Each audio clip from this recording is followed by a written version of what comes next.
Bonsoir, bonjour, soyez bénis, ça dépend de votre fuseau horaire.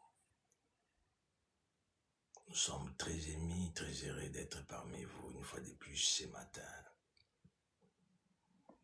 Et c'est pour partager la pensée divine. Et nous espérons que toute personne qui va tomber sur cette vidéo va être bousculée par la gloire de Dieu qui va se propager à travers ces lives. Nous sommes en train de parler d'un thème très très important. Il s'intitule « Comment être béni à côté d'un grand ». La bénédiction, c'est quelque chose qui est indispensable dans une vie.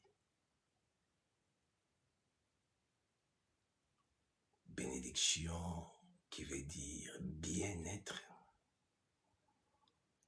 est attaché à l'humain. On ne peut pas se retrouver sur cette terre des hommes et ne pas vouloir les bien-être. Et ce bien-être a plusieurs formes. Et pendant ces temps qu'on aura à passer ensemble, nous allons expliquer qu'est-ce qui peut vous amener ce bien-être, mais à côté d'un grand. Naturellement, Dieu a placé dans chaque humain des capacités, des talents, l'intelligence selon son avenir, selon son destin, pour l'amener à être béni sur la terre. C'est à travers ses capacités, ses dons, ses talents que Dieu a inclus en vous, que Dieu va vous bénir, il va vous amener à vivre ses bonheurs sur la terre. Mais écoutez, ce n'est pas tout. Lorsqu'on a des atouts, parce que chaque humain en possède, ces atouts n'est pas suffisant pour expérimenter les bonheurs ou les bénédictions. Dieu, dans sa souveraineté, il a dispatché, il a planifié, il a organisé les bonheurs de chacun de nous dans sa manière. La plupart des cas, Dieu nous prend à la main et nous place à côté d'un homme ou d'une femme pour que nous puissions, à travers cet homme ou cette femme, que nous puissions nous réjouir ou nous vivre des bénédictions. Et pourquoi nous avons dit comment être béni à côté d'un grand? Lorsque nous parlons des grands, nous ne voulons pas simplement dire d'une personne élevée en dignité, non. Nous ne voulons pas parler d'une personne influente, non. Nous voulons expliquer qu'un grand n'est pas forcément une personne élevée en dignité, mais un grand, c'est une personne qui est visionnaire. C'est-à-dire, il y a des types de grands. Il y a des grands qui sont déjà investis des pouvoirs, qui sont déjà établis, qui sont des détenteurs de l'autorité quelconque, connue. Et il y a aussi des grands comme Moïse. Lorsque nous lisons Exode chapitre 3, vous allez être d'accord avec moi que cet homme était grand, mais inconnu des publics. Et ces deux catégories déjà existent. Il a rencontré Dieu et Dieu lui a donné une vision. Et cette vision, c'était de faire sortir les peuples d'Israël, les peuples de Dieu de l'Égypte, pour une destination bien connue. Donc, parler d'un grand, c'est simplement parler d'une personne qui a une vision, qui a réussi une vision. Il peut être inconnu ou connu, mais il est grand à cause de la vision. Croyez-moi que l'homme n'est pas grand parce qu'il possède telle ou telle chose matérielle, mais l'homme est grand d'abord à partir de son intérieur. Et c'est la vision qui fait ou qui fera d'une personne d'un grand. Et Dieu peut vous placer à côté d'un grand, connu, influent, élevé, béni, pour vous bénir vous. Et il peut aussi vous placer à côté d'un grand, mais inconnu. C'est ça le plus grand problème, c'est d'avoir l'œil spirituel pour comprendre que cet homme ou cette femme que Dieu m'a placé à côté n'est pas un homme ordinaire. Il est un visionnaire et il a une grande destinée.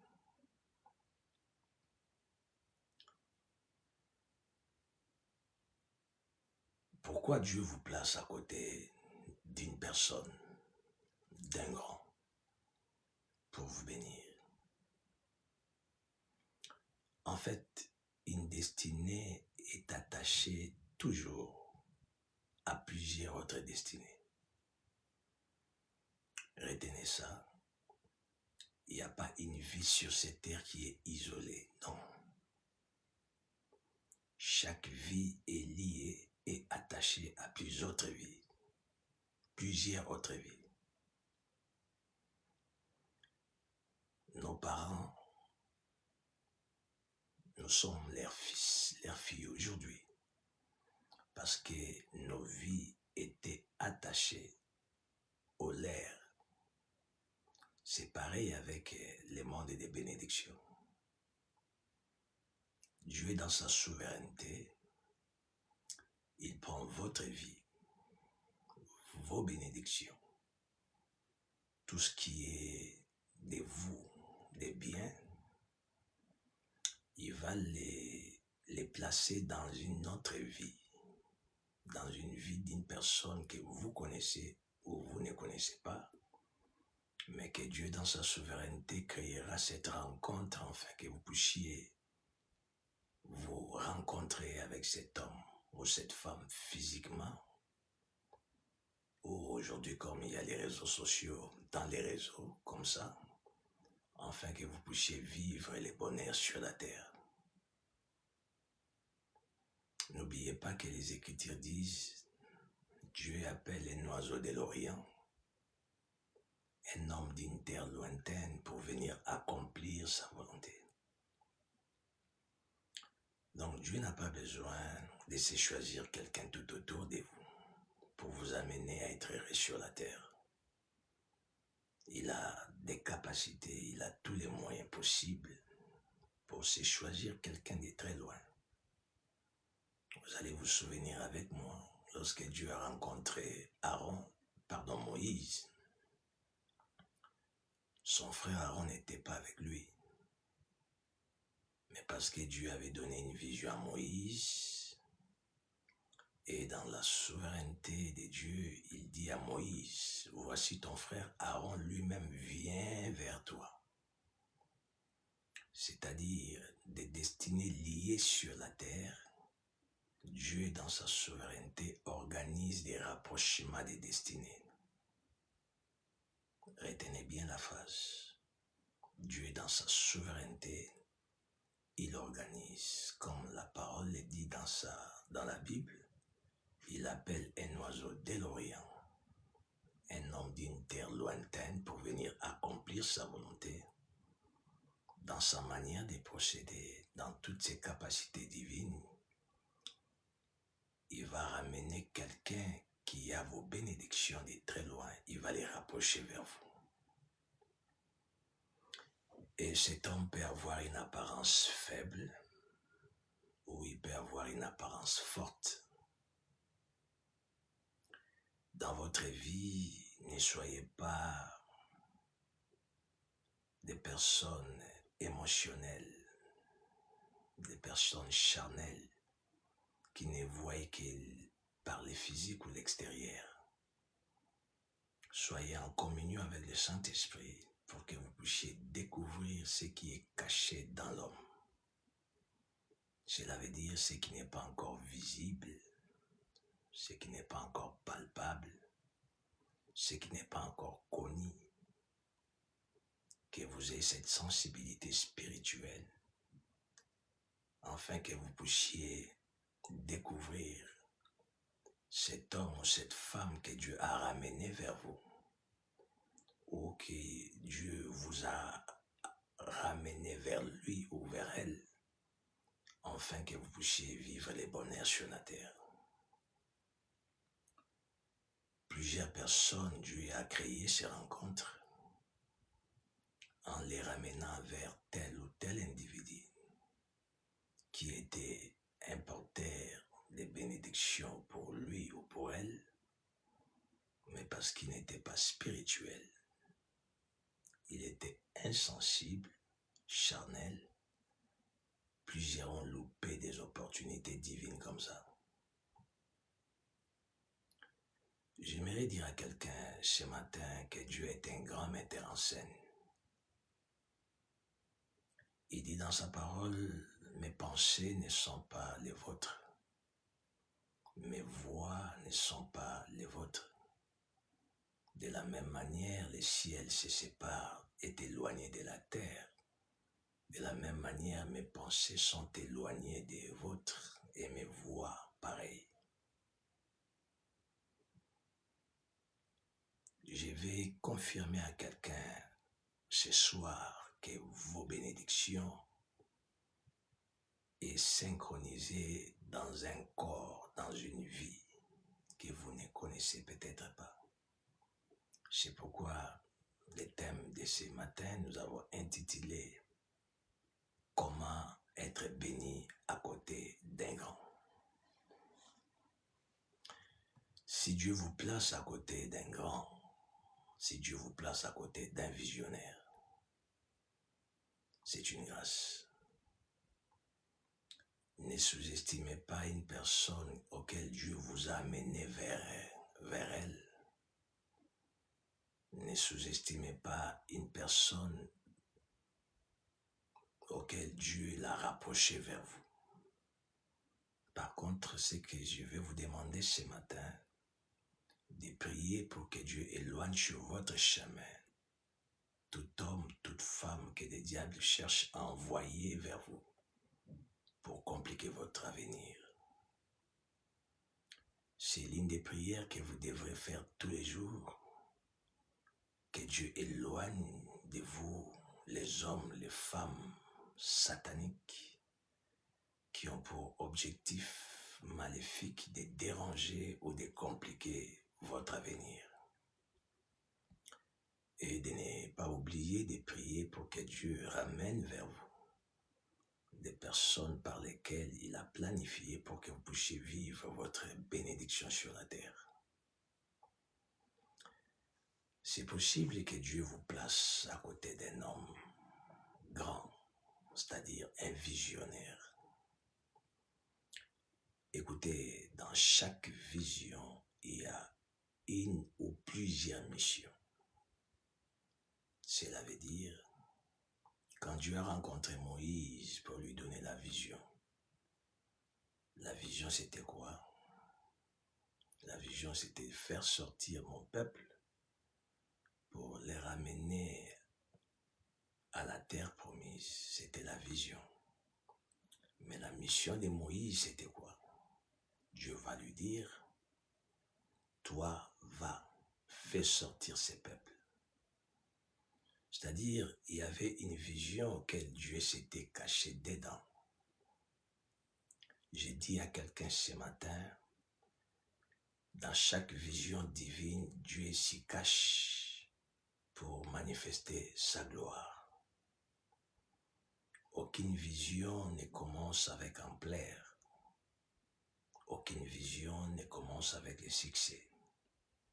Toute vision commence toujours par un néant, par le néant. Et il s'accomplit parce que le donateur, c'est lui qui a donné la vision, intervient pour que ce qu'il a pensé puisse s'accomplir. Lorsque Moïse avait quitté la présence de Dieu, vous allez le lire dans Exode chapitre 3. Moïse a quitté la présence de Dieu, un homme différent, un homme changé. Il n'était pas un homme comme toutes les autres personnes, parce qu'il portait une charge. C'est-à-dire dans sa vision, la vision que Dieu lui avait donnée, il y avait tout un peuple sur son dos. C'est-à-dire les bonheurs de ces peuples étaient dans Moïse.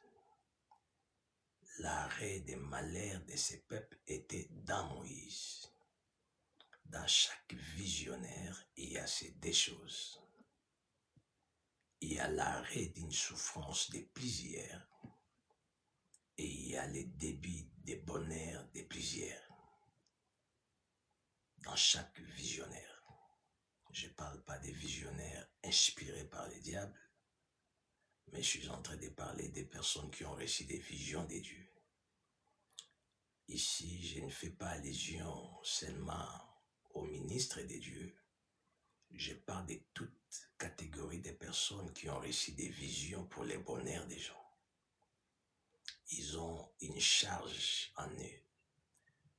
Ils ont une responsabilité.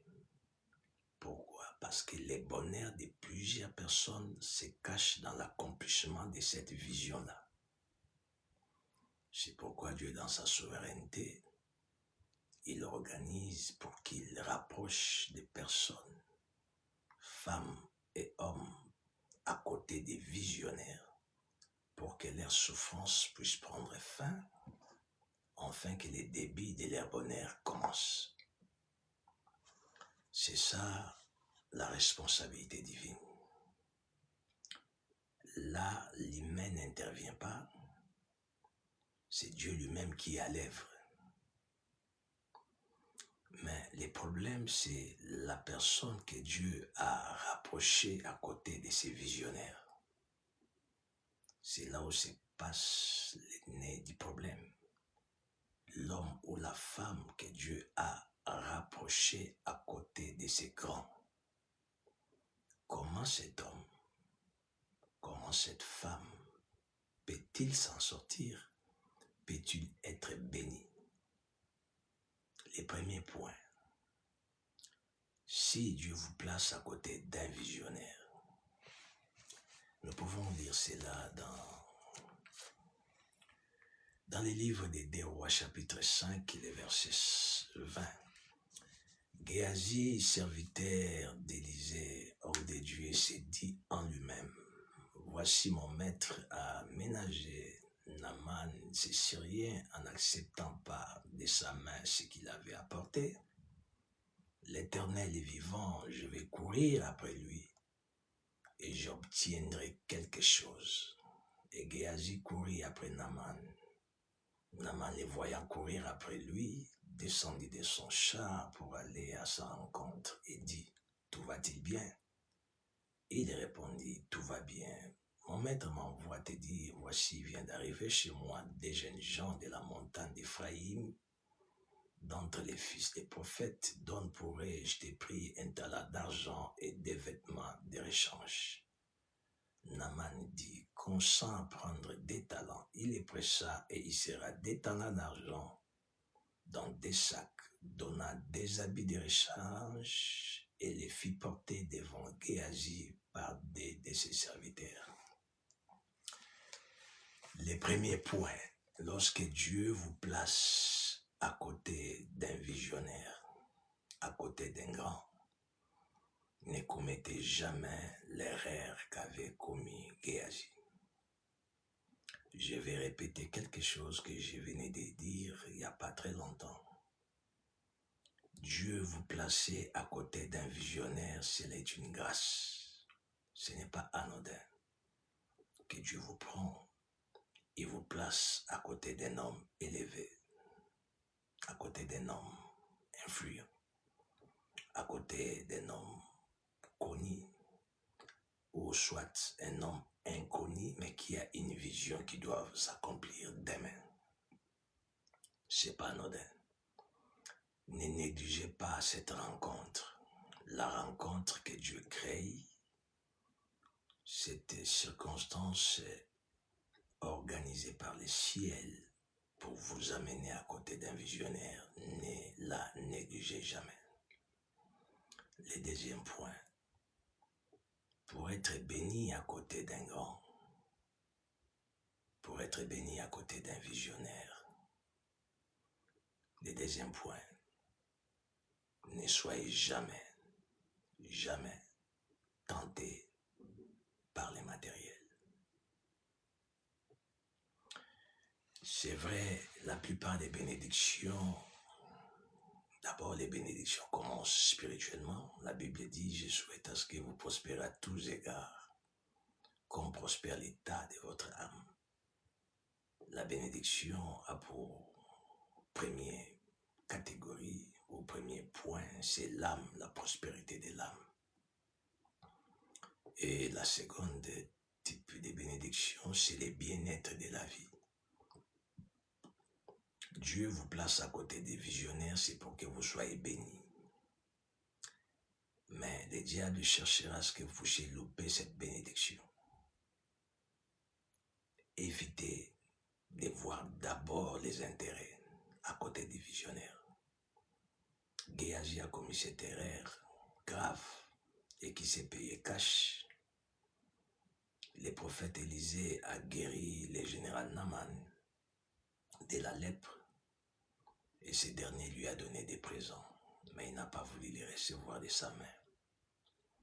Lui, comme il avait un cœur attaché au matériel, c'est ce que le diable a soufflé comme vent dans ce monde. Les gens sont prêts à tout pour les matériels, prêts à se mettre tout nus pour les matériels, prêts à vendre leur dignité pour les matériels, prêts à devenir ridicule pour les matériels.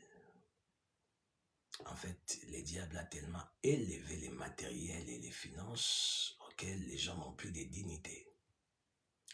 Écoutez-moi, l'élévation ne vient ni de l'Orient, ni de l'Occident. L'élévation vient de l'Éternel. Ne vendez pas votre dignité à cause des biens matériels. Ne vendez pas votre âme à cause des finances. Parce qu'après cette vie, il y a une autre vie qui nous attend. Et le jour de la fin de votre vie n'est pas connu. Elle peut venir à n'importe quel moment. Parce que vous n'avez aucune maîtrise de l'avenir.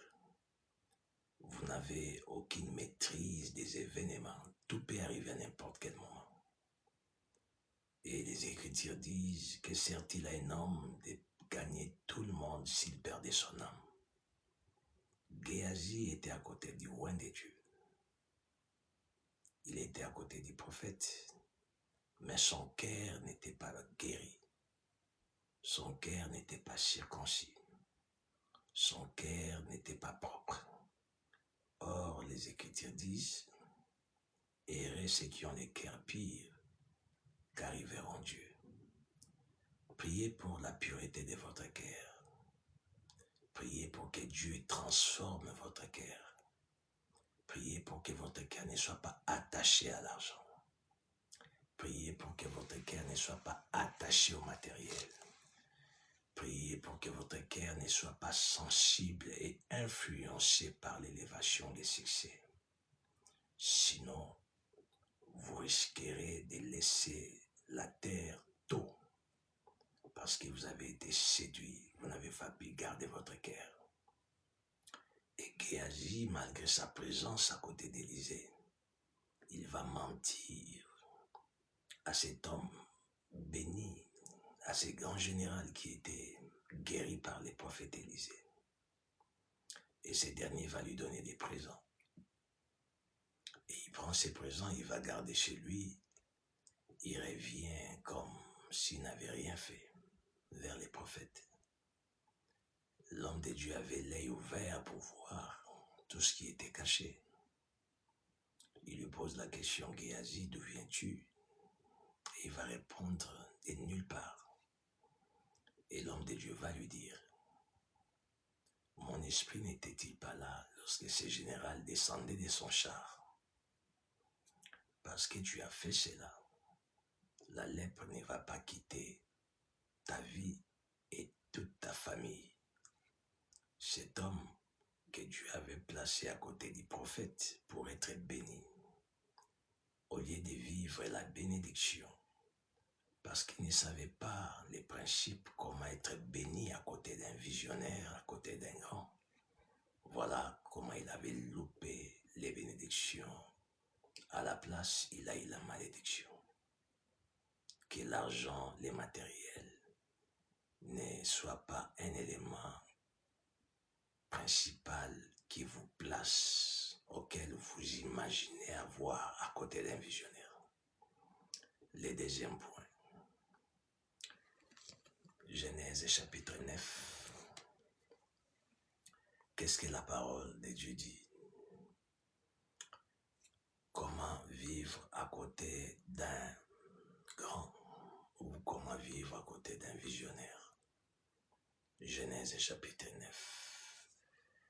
Qu'est-ce que la Bible nous dit? Nous commençons à partir du 22e verset. Cham, père de Canaan, vit la nudité de son père et il les rapporta dehors à ses deux frères. Alors Sem et Japhet prirent les manteaux, les mirent à leurs épaules, marchèrent en reculant et couvrirent la nudité de leur père. Comme leur visage était détourné, ils ne virent point la nudité de leur père. Écoutez, si vous êtes à côté d'un visionnaire, à côté d'un grand, vous n'êtes pas là comme un correcteur, vous n'êtes pas là comme un spécialiste pour voir ses défauts, ses imperfections, pour voir ses erreurs. Dieu vous a placé à côté des visionnaires pour épauler sa vision, afin qu'au retour vous puissiez être bénis. Tout visionnaire, tout homme grand a des faiblesses, a des défauts, a des imperfections. Voulez-vous être béni à côté d'un grand? Fermez vos yeux à ses faiblesses. Tout celui qui a des yeux ouverts à côté d'un homme grand, à côté d'un visionnaire, loupera les buts auxquels Dieu lui a placés à côté de cet homme ou à côté de cette femme. Parce qu'il arrivera que cet homme se découvre. Ce n'est pas dit que cet homme ou cette femme va se découvrir, c'est-à-dire il va être nu parce qu'il habille. Mais c'est d'une manière d'illustrer la vie des humains sur la terre. Malgré Noé était un visionnaire, malgré qu'il était un roi, il s'est retrouvé dans une période de tourments, dans une période de complications. Il a bu du vin et il s'est découvert, il est resté nu.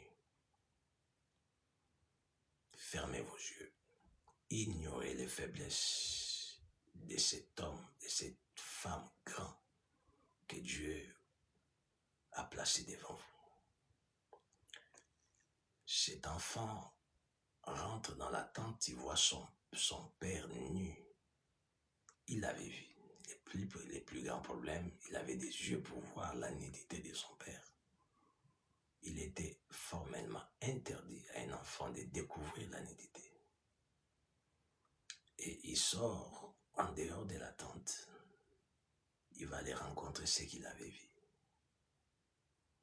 Et d'office, quand vous êtes à côté d'un visionnaire et que vous voyez ses faiblesses, c'est pourquoi Lévitique chapitre 21 verset 8, si je ne m'abuse, dit « Tu regarderas un sacrificateur comme saint. » Tu les regarderas comme saints. Pourquoi? Parce qu'il offre l'aliment de ton Dieu. C'est-à-dire, tu dois avoir une autre philosophie de cet homme, de ces gens, parce qu'ils prêchent l'évangile. Quand Dieu nous place à côté des leaders, quand Dieu nous place à côté des visionnaires, il veut à ce que nous puissions avoir une autre mentalité. En voyant leurs erreurs, on va devenir des hommes pour corriger. Vous allez être déconcentré de votre responsabilité pour commencer à ne voir que ses erreurs. Il est humain, il n'est pas Dieu, il est imparfait. Tout homme a des faiblesses. Fermez vos yeux, ignorez ses faiblesses. Et troisième point, Dieu vous a placé à côté de ces visionnaires pour être bénis. Vous devez avoir dans vos mains les manteaux. Lorsque Cham est sorti de la tente pour aller rencontrer ce qu'il avait vu de son père à l'extérieur, ses autres frères n'étaient pas comme lui. J'ouvre une parenthèse pour dire, vous pouvez être plusieurs personnes qui entourent un visionnaire. Mais attention, vous soyez différents de ces autres personnes parce que chacun de vous a son rôle, a sa responsabilité, a sa vie et a son destin. Si vous vous retrouvez à côté d'un visionnaire avec des gens, ne soyez pas influencés par leur manière de se comporter. Les frères de Cham n'ont pas suivi l'influence de leurs frères qui avaient vu la nudité de leur père. C'est lui qui avait vu la nudité. C'était son problème avec les pères. C'était pas les problèmes aux autres. Il y a des gens qui sont venus dans des églises pour prier. Mais il s'avère qu'aujourd'hui, ils ont été détournés de leur vision. C'est-à-dire des buts auxquels ils se sont retrouvés dans des églises pour suivre des personnes qu'ils ont trouvées à l'église qui se mécomportent. Automatiquement, ils ont loupé les buts auxquels Dieu les a amenés dans ces églises. Plusieurs ont été placés à côté des patrons. Plusieurs ont été placés dans des familles. Il y a même des enfants qui sont dans des familles, mais qui sont maudits. Parce qu'ils ne sont là que pour voir les faiblesses de leurs géniteurs, les erreurs de leur mère, de leur papa. D'office, quand vous êtes là pour voir que les défauts de vos parents, Dieu dit, honore ton père et ta mère afin que tu vives longtemps. Un enfant que Dieu a envoyé dans une famille qui ne sait que voir les fautes, les erreurs de ses parents, cet enfant n'ira pas loin. C'est ce qui est arrivé avec Cham.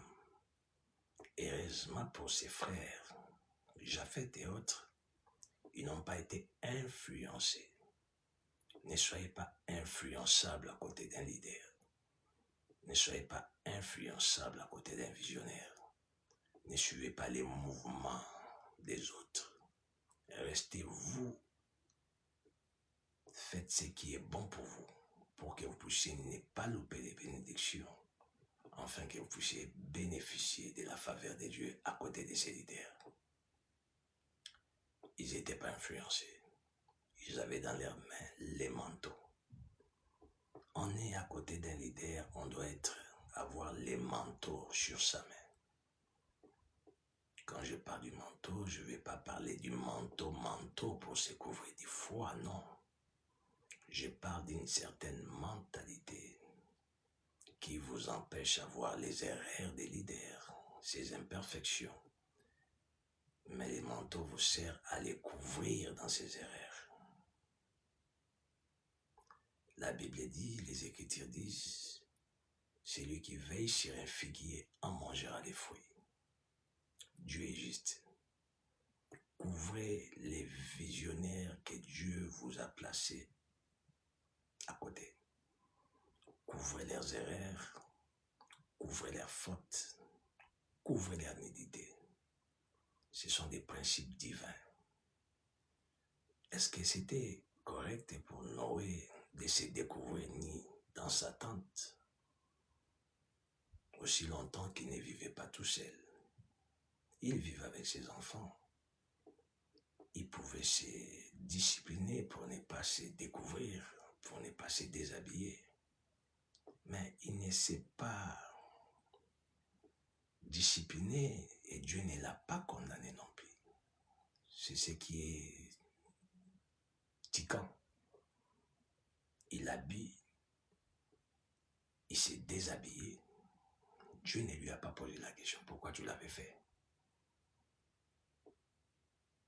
L'enfant qui lui avait né, c'est celui qui a ramassé la malédiction, c'est-à-dire les fils de cet enfant-là. Mon père spirituel, l'homme de Dieu, le général Sonny Kafuta, nous disait souvent, si vous voulez vivre avec les gens, ne regardez pas leurs fautes et leurs faiblesses, parce que vous aussi vous en avez. Si vous voulez voir que les erreurs des gens, vous ne vivez avec personne sur la terre. Tout le monde a des faiblesses. Couvrez les erreurs des leaders. Couvrez les fautes des visionnaires. Les bénédictions vont vous suivre. Et le quatrième point, pour être béni à côté d'un leader, on peut dire ça.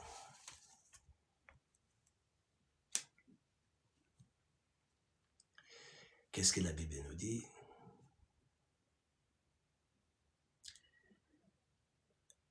Nombre chapitre 13, les versets 30. Qu'est-ce que les Écritures disent? La Bible dit ceci. Nombre, nous sommes au 13e verset, au chapitre 30, au verset 30, pardon. 13e chapitre, les versets 30. Désolé. Caleb fit taire les peuples qui murmuraient contre Moïse. Il dit, montons, emparons-nous du pays, nous y serons vainqueurs. Mais les hommes qui étaient allés avec lui dirent, nous ne pouvons pas monter contre ces peuples, car il est plus fort que nous. Mais la phrase qui m'intéresse ici, c'est le verset 30. Caleb fit taire les peuples qui murmuraient. Si vous êtes à côté d'un leader, faites taire tout celui qui peut parler à la contre-division des leaders. Si vous êtes à côté d'un leader, si vous êtes à côté d'un visionnaire, faites taire tout celui ou celle qui peut parler à l'encontre des visions du leader, qui qu'il soit. Empêchez à ces hommes, à ces femmes toxiques à côté des leaders d'exprimer leurs pensées toxiques. Si vous les faites, les dieux de cette vision-là vous bénira. Séparez-vous de ces hommes, de ces femmes qui sont à côté des leaders, mais qui ne sont pas dans sa vision. Parce qu'à côté d'un leader, à côté d'un visionnaire, il y a des types de personnes. Il y a les ayants droit. C'est-à-dire, quand vous vérifiez Genèse chapitre 25, vous allez constater avec moi qu'Abraham avait donné les dons au fils de ses concubines, mais il a donné ses biens à Isaac. Les ayants droit, c'est les fils des concubines et Isaac l'héritier. Cela veut dire quoi? Les fils des concubines et Isaac étaient la sémence d'Abraham. sémences, je ne vais pas parler des sémences. Sémences, ça veut dire ils avaient l'idéologie d'Abraham. Ils avaient la vision d'Abraham. À côté de tout visionnaire, il y a ces gens, les ayants droit, les personnes qui ont la vision des leaders, qui ont avalé la vision du visionnaire. Et c'est eux qui doivent être bénis. Et hormis ces personnes, il y a aussi des opportunistes. C'est-à-dire des personnes qui sont tout autour des leaders qui se sont improvisés juste pour leurs propres intérêts. Ils s'en foutent des bien-être des leaders. Ils s'en foutent de la vision des leaders. Leur problème, c'est leurs intérêts. Et vous qui êtes à côté des visionnaires, vous devez empêcher à ces gens, des opportunistes, à exprimer leurs pensées, c'est-à-dire à influencer l'entourage des leaders. C'est ce qui s'était passé au ciel. Il y avait un seul visionnaire au ciel qui est l'Éternel Dieu Tout-Puissant. Il y avait le diable qui a influencé les autres anges pour se tourner contre les visionnaires. Et c'est Michael et les autres anges qui combattirent contre eux pour les chasser sur terre. À côté des visionnaires, à côté des leaders, combattent tout le monde, hommes ou femmes, qui s'opposent aux visions des leaders. Combattez-les et mettez-lui hors d'état de nuire. Vous avez cette responsabilité-là. L'Éternel vous bénira. Et le cinquième point, si je m'abuse, quatrième ou cinquième, vous devez être un homme de la vision des leaders, un homme influent, qui ne gire que sur la vision des leaders. Vous savez, dans Genèse, Exode chapitre 32, je crois, lorsque Aaron a fait faire au peuple les veaux d'or, Moïse est descendu avec Josué de la montagne. Moïse était tellement fâché. Il a dit au peuple, il a parlé aux Lévi, tous ceux qui sont de l'Éternel qui viennent vers moi. Ils sont tous venus vers lui, les fils de Lévi. Il leur a dit, ainsi parle l'Éternel, que chacun de vous entre dans son temple, dans sa tente, tue son père, son frère. Ils ont obéi à l'ordre de l'Éternel parce que ces gens s'étaient levés pour combattre la vision de Dieu. À côté d'un leader, vous devez être radical. À côté d'un visionnaire, vous devez être très dur. Parce que s'il y a l'influence négative, satanique, qui s'infiltre à côté du leader, à côté des visionnaires, votre bonheur sera en danger. Et vous devez être parmi ces hommes forts, des leaders, des personnes capables de défendre la vision à n'importe quel prix. Ces hommes sont rares aujourd'hui. À côté des leaders, à côté des visionnaires, ces hommes existent, ces femmes existent, mais ils sont rares. Que le Seigneur vous fasse grâce, que vous soyez parmi ces hommes, ces femmes qui, à n'importe quel prix, peuvent défendre la vision du visionnaire, malgré eux, afin que cette vision avance, afin que la vision prospère. Et 1 Samuel chapitre 18, on va terminer par là. Les versets 7 à 8, qu'est-ce que les Écritures nous disent? Une chose encore à éviter à côté des visionnaires, à côté des leaders. Il faut éviter ça pour être béni. 1 Samuel 18, à partir du 7e verset jusqu'au 8e verset. Les femmes qui chantaient se répondaient les unes aux autres et disaient, Saoul a frappé ses 1000 et David ses 10 000. Saoul fut très irrité et cela lui déplut.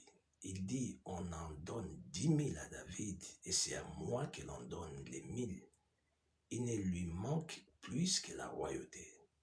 Et Saoul regarda David d'un mauvais œil à partir de ces jours et dans la suite. Si vous êtes à côté d'un leader, ne prenez jamais sa gloire et son honneur. Il y a des gens qui ont loupé des faveurs divines. Il y a des gens qui ont détruit leur avenir parce qu'ils n'ont pas su ces principes. Ils ont été à côté d'un leader, mais ils n'ont pas évité à prendre leur honneur et leur gloire. Méfiez-vous de l'honneur, méfiez-vous de la gloire des leaders. En fait, Saoul venait d'avoir une victoire devant Goliath. Les femmes d'Israël commençaient à chanter. Elles chantaient disant que Saoul avait tué 1000 et David avait tué 10 000. C'est-à-dire dans leurs chants, elles honoraient plus David que le roi Saoul. Et la Bible dit que Saoul n'était pas content de cette manière de ces gens de célébrer David. Or, c'est le roi Saoul qui devait être célébré. Il était très mécontent. Et il s'est dit, s'il donne 10 000 à David et à moi il donne 1000, il ne reste que la royauté à David. Et depuis ces jours-là, il avait pris à haine David. Or, ce n'était pas la faute de David. Il n'était pour rien. C'était ces femmes qui l'honoraient plus que les visionnaires. Quels que soient vos exploits à côté des leaders, quelles que soient vos performances à côté d'un visionnaire, méfiez-vous de prendre cet honneur. Vos exploits, vos victoires, tout ce que vous faites à côté des leaders, ne les prenez pas sur votre dos. Déposez-les, tous ces honneurs sur les dos des leaders. Ça va vous épargner de vivre ce que David avait vécu. Et ça va vous rapprocher de la gloire à côté des leaders. Évitez cela. Même si c'est vous qui avez écrit les discours, dites aux gens que c'est les leaders, les visionnaires, c'est le chef qui a écrit les discours. Même si c'est vous qui avez fait tel ou tel exploit, ne les prenez pas sur votre dos. Mettez-les sur les dos des leaders, ça vous épargnera. Et Exode 32, 4. Si vous lisez Exode 32, verset 4, c'est le dernier point. Aaron était le porte-parole de Moïse. Mais il a commis une bêtise. Il a fait les veaux d'or pour les peuples. Lui, il avait un problème, c'était d'interpréter ce que Moïse disait. Mais ces jours-là, au lieu de rester dans sa responsabilité, il va au-delà des responsabilités. Si vous êtes à côté d'un leader, connaissez, déterminez vos limites. N'allez pas au-delà de vos limites. N'allez pas au-delà de vos responsabilités. Ne faites pas ce que les visionnaires ne vous demandent pas de faire. Moïse avait comme interprète Aaron. Son travail, c'était de parler quand Moïse parlait. Son travail n'était pas de parler au peuple venant de lui. Il n'avait aucune vision à transmettre, il n'avait aucune pensée à transmettre à ses peuples. La pensée qu'il recevait de Moïse ne venait pas de Moïse, elle venait de l'Éternel. Et il était sec, il n'avait pas les liens entre lui et le ciel pour communiquer ce qu'il devait communiquer au peuple. Il recevait ses inspirations, ses paroles de son Père spirituel, du visionnaire pour transmettre. Mais il est allé, il a brisé, il est allé au-delà de ses responsabilités. Ne faites rien sans que les leaders, les visionnaires ne vous ordonnent. Ne dites rien qui ne vient pas de la bouche des leaders. N'agissez pas lorsque vous n'avez pas l'ordre d'agir des leaders. Quelle que soit l'influence des gens qui peuvent vous demander telle et telle chose, cela ne venait pas d'Aaron. Il a été pris par l'émotion, il a été influencé, il a été poussé de faire cet acte, de poser cet acte. Qu'aucune pression ne vous vienne dessus, qu'aucune pression ne vous fasse faire ce que vous n'avez pas reçu l'ordre de faire à côté des leaders. Attention, sinon, vous allez vivre ce qu'Aaron avait vécu. À cause de cette bêtise, Aaron n'a pas vu la terre promise parce qu'il a fait pécher les peuples en leur faisant les veaux d'or qui étaient hors de la vision des leaders. Que l'Éternel vous bénisse. À la prochaine.